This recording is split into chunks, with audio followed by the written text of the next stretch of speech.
Hope you guys are doing well. Welcome back. So in this video, I'm going to show you that how you can check your billing cycle on Shopify. So let's start.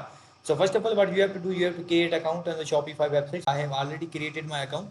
And after creating an account, as you can see, you have to scroll down. And after scrolling down, as you can see, these all of the options are here. Now simply we have to click on the settings app. So let's click on the settings. And after clicking on the settings, all settings will be open. Now simply we have to go to the billing option. So let's click on the billing.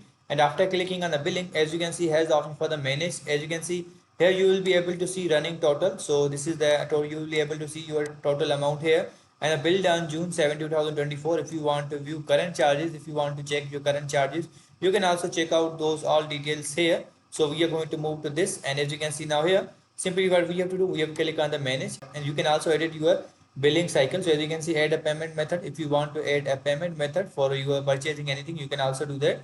Or if you want to address, if you want to add your manage your store address, you can also do that. You have to click on the manage, and after clicking on this, as you can see, you can edit, add or delete anything or whatever you want.